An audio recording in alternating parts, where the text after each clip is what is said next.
ሰላም ከመይ ጸንሑ ታፍትዋትን ከቡራትን ተኸታተልቲ ደደቢት ቲቪ ነሰዓት ዘዳለናልኩም ሓጸርትን ዋናውን ዜናታት ሒዝናልኩም ቀሪብና ለና ክትከታተሉና አድመናዩ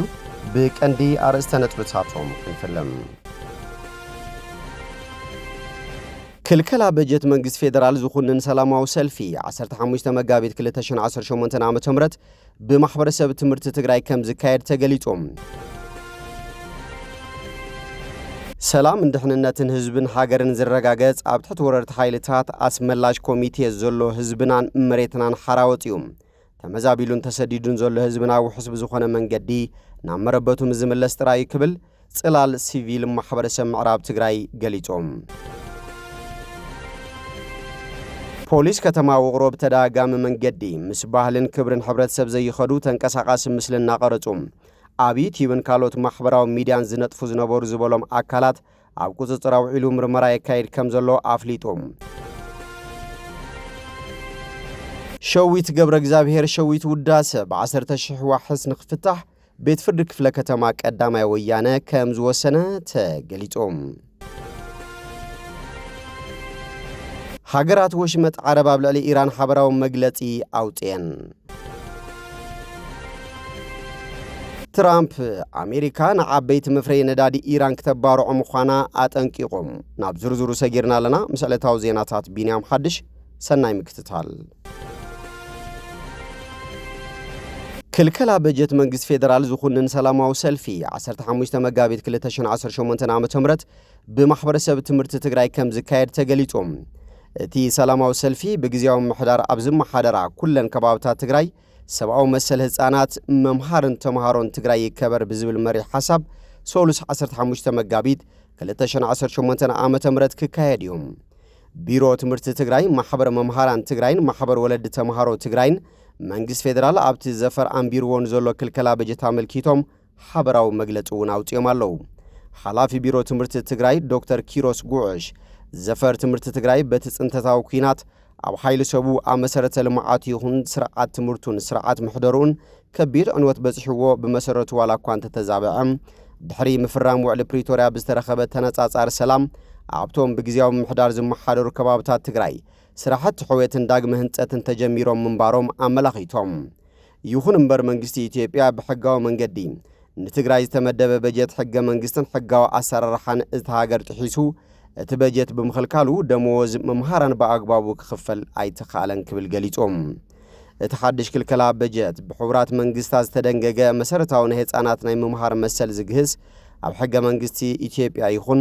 ኣብ ሕጊ ትምህርትን ፖሊሲ ትምህርቲ ኢትዮጵያ ዝተደንገጉ ህፃናት ብማዕርነት ናይ ምምሃር መሰል ዝግህዝ ሕገ መንግስትን ሕጋዊ ኣሰራርሓን ዝጥሕስ እውን ምዃኑ ገሊጾም እቲ ክልከላ በጀት ተፈራረምቲ ስምዕ ፕሪቶርያ ዝኣተውዎ ግዴታ ዘውድቕ ድሕሪ ስምዕነት ፕሪቶርያን ዝተመዝገበ እወንታዊ ጉዕዞን ድሕሪ ዝመልስ ሰላም ንምስፋሕን ምዕማቆን ዝግበር ዘሎ ጻዕሪ ንድሕሪ ዝመልስን ኣብ ትግራይ ይኹን ከባቢኡን ካልእ ተወሳኺ ዘይምርግጋዕ ዘዋልድን ምዃኑ ገሊጾም ክልከላ በጀት መቐጸልታ ሰላሕታዊ ጽንተት ህዝቢ ትግራይ ብምዃኑ 15 መጋቢት 2018 ዓ.ም ኣብ ኩለን ከተማታት ትግራይ ዝካየድ ሰላማዊ ሰልፊ ተግባር መንግስት ፌደራል ንምኹናን መሰረታዊ ሰብአዊ መሰል ህፃናት ንኽኽበር ኣብያተ ትምህርቲ ንኸይዕጸዋ ዝጽውዕ ምዃኑ ድማ ሓቢሮም ሰላም እንድሕንነትን ህዝብን ሃገርን ዝረጋገጽ ኣብ ትሕቲ ወረርቲ ሓይልታት ኣስመላሽ ኮሚቴ ዘሎ ህዝብናን መሬትናን ሓራወጥዮም ተመዛቢሉን ተሰዲዱን ዘሎ ህዝብና ውሕስ ብዝኾነ መንገዲ ናብ መረበቱ ዝምለስ ጥራይ ክብል ጽላል ሲቪል ማሕበረሰብ ምዕራብ ትግራይ ገሊጾም ጽላል ሲቪል ማሕበረሰብ ምዕራብ ትግራይ ኣብ እዋናዊ ኩነታት ኣድሂቡ ኣብ ዝሃቦ መግለጺ መንግስቲ ፌደራል ኣብ ልዕሊ ህዝቢ ትግራይ ኣንቢርዎ ዘሎ ክልከላ መሰረታውያን ሸቐጣት ነዳዲ መድሓኒት ማሃያ ሰራሕተኛታት መንግስትን ካልኦትን ነቲ ዝነበረ ሕማቅ ኩነታት ናብ ዝኸፍአ ከቢድ ኩነታት ዝወስድ እምበር ፍታሕ ከምጽእ ከም ዘይኽእል ኣብሪሆም መሰል ዘይሓላፍነታውያን ክልከላታት ኣብ ልዕሊ መላእ ህዝብና ብፍላይ ኣብ ልዕሊ ካብ መረበቱ ብሓይሊ ተመዛቢሉ ኣብ መዕቆቢ ኬንዳታት ውሽጢ ዓድን ወፃን ዝነብር ህዝብና ዝፈጥሮ ዘሎ ኢኮኖሚያውን ማሕበራውን ቅልውላዋት ዘርዚርካ ዝውዳእ ኣይኮነን ዝበለት ማሕበር ጥሜት ከምውን ዕፅዋን ክባን ከም መሳርሒ ኩናት ብምጥቃም ህፃናት አረጋውያንን ነፍሰ ጹራትን በአልማሚት ክግረፉ ምግባርን ንቡር ሰብአዊ ሓገዝ ብምኽልካል ህዝቢ ብጥሜትን ክመውትን ክስደድን ምፍራድ ካልእ መልክዕ ጽንታይ ክብል ገሊጽዎም ጽላል ሲቪል ማሕበረሰብ ምዕራብ ትግራይ ኣብ መግለጺ ወሲኹ ከም ዝገለጾም ካመረበቶም ተመዛቢሎምን ተሰዲዶምን ንልዕሊ 5 ዓመታት ኣብ ዝተፈላለዩ መዕቆቢ ካምፕታት ውሽጢ ዓድን ወፃእን ተዓቂቦም ዝርከቡ ወገናትና ከምኡውን ኣብ ትሕቲ ግዝኣት ጽላኢ ኣብ ዝርከብ ህዝብና ዝወርድ ዘሎ ግፍዕን መከራን ካብ እዋን ናብ እዋን እናገደደ ይኸይድ ኣሎ ክብል ሓቢሩ ነዚ ብሰብኣውነት ዓይኒ ተረዲእኻ ህጹጽ ፍትሕ ኣብ ክንዲ ምሓብ ላዕለዎት ሰበስልጣን መንግስቲ ኢትዮጵያ ማይክ ብዝሓዙ ቁጽሪ ነዚ ታሪኻውን ሕገ መንግስታውን ናይ ትግራይ ጥራይ ዘይኮነስ ትግራዋይ ዝኾነ ህዝብን መሬትን ምዕራብ ትግራይ ሓደሻ ኣሰሓቢ ቦታ ካልእ ግዜ ድማ ብዝተፈላለዩ ሹማት እናተጠመቑ ሓዊ ከጓሃሩ ንዕዘብ ኣለና ክብል ገሊፆም መሰል ተግባራት ንስምዕ ውዕል ፕሪቶርያ ዝጻባእ ካብ ምዃኑ ንላዕሊ ነቲ ኣብ ኬንዳታት ብጥሜትን ሕማምን ዝሃልቕ ዘሎ ህዝብና ላግፅን ናቐትን ዝበለ እቲ ሲቪል ማሕበረሰብ ኣብ መንጎ ተፈራረምቲ ውዕል ፕሪቶርያ ካብ ግዜ ናብ ግዜ እናሰፍሐ ዝመጽእ ዘሎ ዘይምትእምማንን ሓቢርካ ዘይምስራሕን ትግራይ ናብ ኣዝዩ ከቢድ ጸገም እናእተዋ ከም ዝርከብ ድማ ገሊፆም ናይዞም ኩሎም ጸገማት መበገሲ ድማ ብውዕል ፕሪቶርያ መሰረት ሕገ መንግስታዊ ወሰን ትግራይ ተኸቢሩ ተመዛበልትን ስደተኛታትን ናብ መረበቶም ብዘይመምላሶም እዩ ክብል ኣገንዚቦም ፖሊስ ከተማ ውቕሮ ብተደጋጋሚ መንገዲ ምስ ባህልን ክብርን ሕብረተሰብ ዘይኸዱ ተንቀሳቓሲ ምስሊ እናቐረጹ ኣብ ዩቲዩብን ካልኦት ማሕበራዊ ሚድያን ዝነጥፉ ዝነበሩ ዝበሎም ኣካላት ኣብ ቁፅፅር አውዒሉ ምርመራ የካይድ ከም ዘሎ ኣፍሊጦም ኣዛዝ ፖሊስ ከተማ ውቕሮ ምክትል ኮማንደር ሃፍቱ ካሳ እቶም ኣብ ቁፅፅር ፖሊስ ውዒሎም ዘለው ተጠርጠርቲ ንብርክት ዝበለ ግዜ እናተሰወሩ ድሕሪ ምጽናሕ ብክትትል ፖሊስን ሓበሬታ ሕብረተሰብን 9 መጋቢት 2018 ዓ.ም ሰዓት 8 ፈረቓን ኣብታ ከተማ ኣብ ቀይዲ ከም ዝወዓሉ ሓቢሮም ብመሰረት እዚ ወዲ 25 ዓመት ተጠርጣሪ ቢንያም ዮሐንስ በተደጋጋሚ ካብ ባህልን ክብርን ህዝቢ ትግራይ ውጽእ ዝበሉ ትሕዝቶታት ክዝርግሕ ዝጸንሐ ዝበሎ ኮይኖም ካልአይቲ ተጠርጣሪት ጓል 29 ዓመት ሜሮን አብርሃ ድማ ተሓባባሪት ናቱ ዝነበረት ያ ብምባል ኣብ ትሕቲ ቀይዲ ከም ዘእትዎም ገሊጾሎም ፖሊስ ጉዳዮም ብዝርዝር ኣጻሪዩ ኣብ ቀረባ ክሲ ክምስርተሎም እዩ ዝበሉ ምክትል ኮማንደር ሃፍቱም ካልኦት ኣብ ተመሳሳሊ ጸያፍ ስራሕቲ ዝተዋፈሩ መናእሰይ ኣብ ቁፅፅር ንምውዓል እውን ይሰርሕ ከም ዘሎ ገሊጾም ስለዝኾነ መናእሰይ ማሕበራዊ ሚድያ ይኹን ካልኦት መማረፅታት መራኸቢ ክጥቀሙ ከለዉ ብሓላፍነታዊ መንገዲ ክኸውን ኣለዎ ዝበሉቶም ኣዛዚ ካብዚ ወጻኢ ብፋሉል ዝንቀሳቐሱ ኣካላት ግና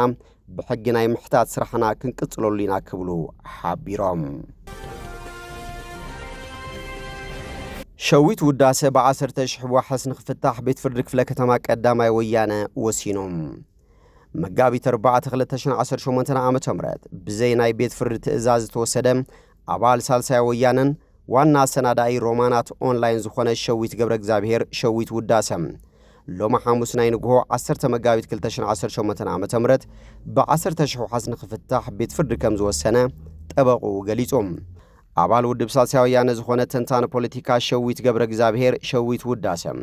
ብዝውውር ዕጥቂ ብባጃጅ 69 ክላሽ 20 F1 20 ናይ ትኪ ቦምቢ ጽዒኑ የዘዋውር ነይሩ ከምኡውን ናብ ሓይልታት ጸጥታ ቡምባ ብምፍንጃር ብዝብል ክስ ጥርጣረ ገበን ክሲ ከም ዝቐረበሉ ይዝከር እዩ ኣብ ማሕበራዊ ሚድያ ሸዊት ውዳሴ ብዝብል ዝፍለጥ መምህር ዩኒቨርሲቲ መቐለን ኣባል ሳልሳይ ወያነ ትግራይን ዝኾነ መምህር ሸዊት ገብረ እግዚአብሔር ኣብ ህሉ ፖለቲካዊ ኩነታት ነቓፍ ርእቶታት ብምሃብ ዝፍለጥ እዮም ሸዊት ኣብ ዝሓለፈ ሰሙን 4 መጋቢት 2018 ዓ.ም ኣብ ስሩዕ ናይ ሚድያ ስርሑ እናሃለወ ብሲቪል ዝተኸደኑ ኣባላት ጸጥታ ኣብ ቀይዲ ካብ ዝኣቱ ጀሚሩ ካብ ማእሰርቲ ክፍትሕ ኣለዎ ዝብል ኣብ ማሕበራዊ ሚድያ ዓብዪ ጎስጓስ ክካየደሉ ጸኒሑ እዩ ሃገራት ወሽመጥ ዓረብ ኣብ ልዕሊ ኢራን ሓበራዊ መግለጺ ኣውፅአን ኣብ ሪያድ ኣብ ዝተኻየደ ኣኼባ ሚኒስትራት ጉዳያት ወጻኢ ሃገራት ዓረብ ንመጥቃዕቲ ኢራን ዝኾነን ሓበራዊ መግለጺ ኣውፅአን ኣለዋ ባህሬን ኩዌት ሊባኖስ ኳታር ስዑድ ዓረብ ኢማራት ዓረብን ካልኦት ሃገራት እቲ ዞባን ይርከበን ኣብ መግለጺኦም ድማ ኢራን እትፍጽሞ ዘላ መጥቃዕቲ ኮነልካ ምዃኑ ብምግላጽ እዚ ድማ ንመንበረ ኣባይቲ ሲቪላዊ ትሕተ ቅርጽን ዲፕሎማስያዊ ቀጽርታትን ዒላማ ዝገበረ እዩ ይብሎም እዞም መጥቃዕትታት ዝኾነ ይኹን መምኽንያታት ክቐርበሎም ዝኽእል ኣይኮነን ይብል ድማ እቲ መግለጺ ብተወሳኺ ብመሰረት አንቀጽ 51 ሕቡራት ሃገራት እተን ሃገራት መሰል ርእሰ ምክልኻል ከም ዘለወን ኣዘኻኺረን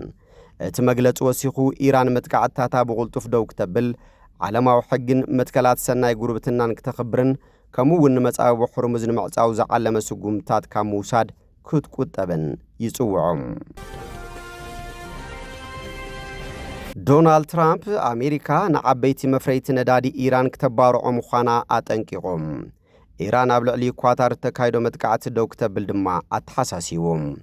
ትራምፕ ኢራን ኳታር ዳግማይ እንተጥቂዓ አሜሪካ ንዓበይቲ መስርሕ ምፍራይ ነዳዲ ኢራን ክተባርዖ ክብል አጠንቂቑሎም ንሱ ኣብቲ ዘውፅኦ መግለጺ ኢራን ኣብ ኳታር ዝርከብ ኣብ ዓለም ትዝዓበየ መመስርሒ ፈሳሲ ተፈጥሮኣዊ ጋዝ ወይ ከዓ LNG ዝሓዘ ኢንዱስትርያዊ ከባቢ ድሕሪ ምጥቃዓዩ ነዚ መጠንቀቕታ ዘስምዐም ትራምፕ ኣብቲ ዘስፈሮ ጽሑፍ አሜሪካ ብዛዕባ መጥቃዕቲ እስራኤል ዋላ ሓንቲ ከም ዘይትፈልጥ ብምግላጽ ኢራን ዳግማይ ንኳታር እንተዳ ኣጥቂዓ ግን ሓያል ስጉምቲ ከም ዝጽበያ ኣንፊቱሎም ኢራን ኣብ ልዕሊ ኳታር ራስ ላፋን ዘካየደቶ መጥቃዕቲ ሕነ ምፍዳይ ዘይምኹንን ዘይፍትሓውን ምዃኑ እውን ኣመልኪቶም ባርከስ ፍትዋትን ክቡራትን ተኸታተልቲ ደደቢት ቲቪ ነሰዓ ዘዳልናልኩም ዜናታት ነዚኦም ይመስሉ ስለ ትምክትታልኩም ኣመስጊና ብኻልኦት ሳብ ንራኸብ ሰናይ ናኹም